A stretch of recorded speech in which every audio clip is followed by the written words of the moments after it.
Journalist TV news కి స్వాగతం. అదిగో తోక అంటే ఇదిగో పులి అన్న చందంగా తయారైంది మీడియా పరిస్థితి. ఏమీ లేకున్నా ఉన్నది లేనట్లు, లేనిది ఉన్నట్లు అదే మీడియా కనికట్టుగా మారింది. వాస్తవాలకు విరుద్ధంగా వండి వార్చే మీడియా వ్యవస్థ రోజు రోజుకు వేలునుకు పోతుంది. తాజాగా కాంగ్రెస్ ప్రభుత్వంలో కీలకంగా ఉన్న రెవెన్యూ శాఖ మంత్రి పొంగులేటి శ్రీనివాసరెడ్డి ఇంటిపై జరిగిన ఈడీ దాడుల్ని చిలువలు పలువలుగా సినిమా చూపించారు కొన్ని మీడియా సంస్థలు.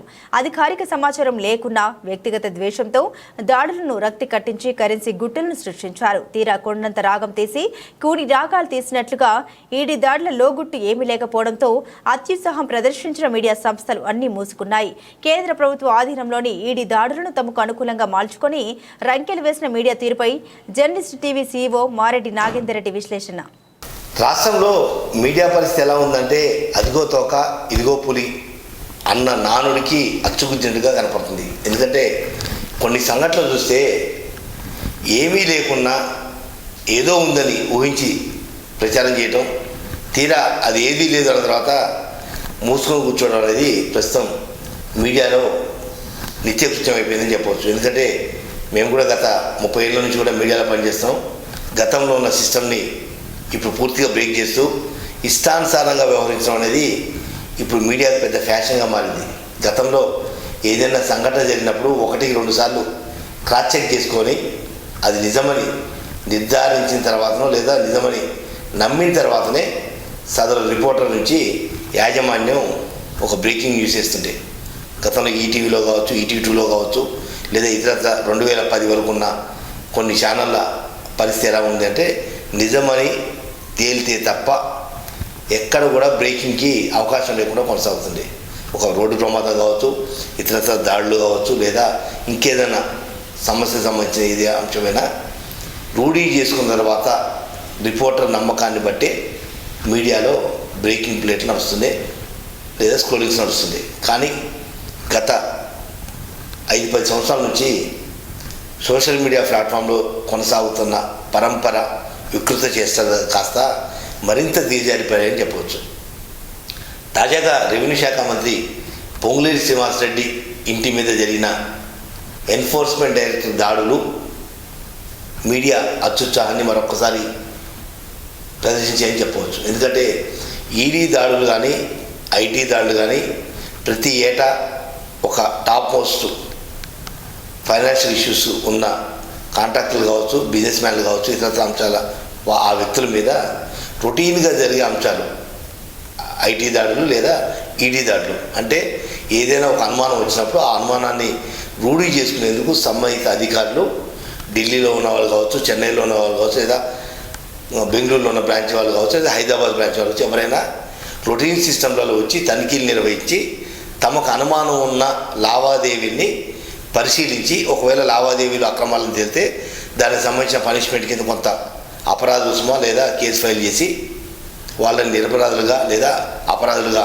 చేయటం అనేది సర్వసాధారణంగా జరుగుతున్న అంశం. ఎందుకంటే గతంలో ఐటీ దాడులు జరుగుతున్న సమయంలో నేను ఒక ఐటీ ఉన్నతాధికారితో మాట్లాడినప్పుడు మీడియాలో వచ్చే అంశానికన్నా ఒక 10 ఇంతలు మేము రెగ్యులర్గా దాడులు చేస్తుంటాం, కానీ అన్నీ కూడా మీడియా వాళ్ళ దృష్టికి రావు, అది అవసరం లేదు. రొటీన్ చెకప్ అంటే 1-2 నెలలకు ఒకసారి లావాదేవీలలో అనుమానాలు ఉంటే ఆ అనుమానాలు నివృత్తి చేసుకునేందుకు ప్రతి కార్యాలయంలో మేము దర్యాప్తు చేస్తుంటాం, దాడులు చేస్తుంటాం, ఆ అనుమానం నివృత్తి చేసుకుంటాం అనేది ఆ ఐటీ ఉన్నతాధికారి చెప్పిన అంశం. అయితే తాజాగా పొంగులేటి శ్రీనివాసరెడ్డి ఇంటి మీద జరిగిన దాడి విషయంలో పుంకాలుగా ప్రచారం నిర్వహించారు. ఒకరేమో హర్షరెడ్డి కొనుగోలు చేసిన వాచీల లావాదేవీల్లో ఈడీ దాడులు అని చెప్పి కొంతమంది ఏమో ఏదైతే తాజాగా కొన్ని కాంట్రాక్టులు తీసుకున్నారో ఆ కాంట్రాక్టులలో కొంత లొసుగులు ఉన్నాయి, దాన్ని బయటపెట్టేందుకంటూ మరికొంత ముందుకు పోయి గతంలో ఏదైతే జరిగిన సంఘటన దృష్టిలో పెట్టుకొని దాడులు నిర్వహించారని చెప్పి మరికొందరు విస్తృత ప్రచారం నిర్వహించారు. ఈ అంశాలన్నీ కూడా ఏది నిజం కాలేదనేది తేటతెల్లమవుతుంది. ఒకవేళ ఇప్పటివరకు ఈడీ ఎక్కడ కూడా ఒక ప్రెస్ నోట్ రిలీజ్ చేయలేదు, మేము ఏ అంశాల ఆధారంగా దాడులు చేశాము, మాకేమేమి దొరికాయని కూడా ఎక్కడ కూడా ఒక ప్రెస్ నోట్ రిలీజ్ చేయలేదు, ఢిల్లీలో కానీ హైదరాబాద్లో కానీ. ఈ నేపథ్యంలోనే ఈడీ దాడులు జరుగుతున్న సమయంలో కొన్ని మీడియా సంస్థలు అత్యుత్సాహాన్ని తమ విచక్షణ కోల్పోయి వ్యవహరించిన తీరు నిజంగా మీడియా దిగజారుకి నిదర్శనమని చెప్పవచ్చు. ఎందుకంటే 530 కోట్ల టీడీఎస్ నిధుల గోల్మాల్ విషయంలో ఈడీ దాడులు జరిగాయని కొంతమంది బ్రేకింగ్ ప్లేట్లు వేశారు. మరికొంతమంది మరింత అత్యుత్సాహంగా ఇది నోట్ల కట్టలు నోట్ల గుట్టలు పొంగులేటి శ్రీనివాసరెడ్డి నివాసంలో దొరికాయి, వాటిని లెక్కించేందుకే మిషన్లు లోపలికి పోతున్నాయి, ఎన్ని మిషన్లు పడతాయో తెలియదు, ఎంతసేపు పడుతుందో తెలియదంటూ కొన్ని మీడియా సంస్థలు ఏదైతే పొంగులేటి శ్రీనివాసరెడ్డి టార్గెట్ చేస్తూ కొన్ని మీడియా సంస్థలు వ్యూహాత్మకంగా ముందు వెళ్ళిన మీడియా ఉన్నాయో ఆ మీడియాలో అయితే మరీ గేటు దగ్గర నిలబడి ఇగో మిషన్ పోతుంది ఇదిగో మిషన్ పోతుందంటూ 1-10 సార్లు పోయిన మిషన్లే పోయాయి అని చూపించుకుంటూ 650 కోట్ల నగదు రెడ్ హ్యాండెడ్గా దొరికిందంటూ విస్తృత ప్రచారం కల్పించారు. తీరా ఏదో కొండందవ్వి ఎలకను పట్టిన సందంగా ఏదైతే మీడియా అత్యుత్సాహం ప్రదర్శించిందో కేవలం 50 లక్షల రూపాయల నగదు మాత్రమే వాళ్ళ ఇంట్లో ఈడీ అధికారులు రికవరీ చేశారు. అంటే వేల కోట్ల వ్యాపారంలో 50 లక్షలు అనేది అసలు సబ్జెక్టే కాదు.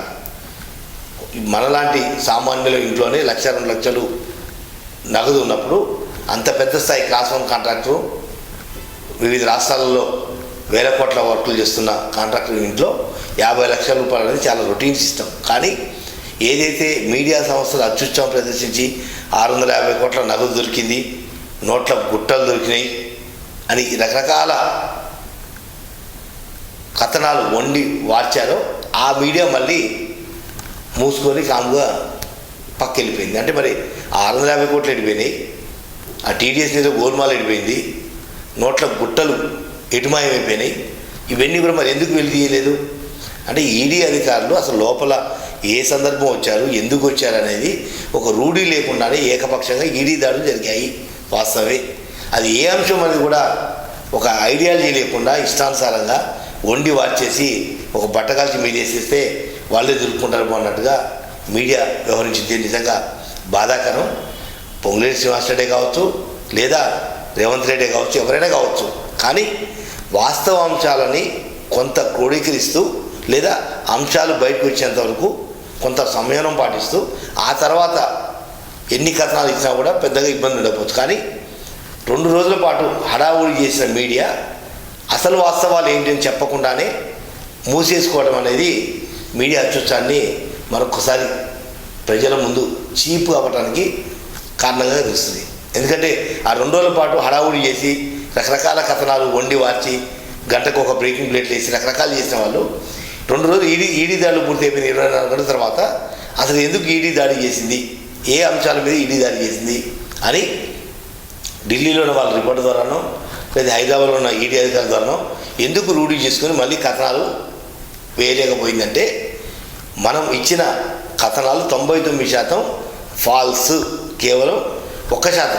ఒకవేళ కనుక హర్షారెడ్డి వాచి కొనుగోలు విషయాలలో కేంద్ర ప్రభుత్వ నిబంధనలను ఉల్లంఘించి ఏమైనా కొనుగోలు చేస్తే వాటికి సంబంధించిన అంశాలు ఇంకేమైనా ఉన్నాయా, నగదు ఏ రకంగా బదిలీ అయింది, ఎవరి ద్వారా బదిలీ అయింది అనేది ఏమైనా ఒక పాత అంశాన్ని క్రాస్ చెక్ చేసుకోవడం కోసం జరిగిన దాడులుగానే సంబంధిత అధికారులు చెప్తున్నారు తప్ప ఇతర అంశాలు ఏమీ లేవు. కానీ మీడియా సంస్థలు పొంగులేడి మీద ఉన్న కోపాన్ని ఆయన్ని వ్యక్తిగతంగా టార్గెట్ చేస్తూ రకరకాల భిన్న కథనాలు అల్లి ఏదైతే వండి వార్చారో ఆ కథనాలు తిరిగి ఎందుకు ప్రజెంట్ చేయలేకపోయారంటే అదిగో తోకంటే ఇదిగో పూలు అనే రకంగా మీడియా ఉంది. ఇంకా భవిష్యత్తులో మీడియాలో వచ్చే కథనాలు ఎవరు కూడా నమ్మే పరిస్థితి మాత్రం లేదు. ఎందుకంటే నమ్మకాన్ని ఒమ్ము చేస్తూ నమ్మకాన్ని మార్కెట్లో అమ్మకానికి పెట్టినప్పుడు ఇక భవిష్యత్తులో మీడియాలో వచ్చిందంటే ఇదంతా ఫాల్స్రా బాబు, చూద్దాం ఏం జరుగుతుందో, అధికారికంగా ఏదైనా ప్రకటన ఇచ్చినప్పుడు చూద్దాంలే అనే పరిస్థితి నెలకొంటుంది. కాబట్టి ఇప్పటికైనా మీడియా సంస్థలు వ్యక్తిగత టార్గెట్లో పోకుండా వాస్తవ అంశాలకు తగ్గట్టుగా వార్తా కథనాలు వండి వారిస్తే చాలా మంచిది.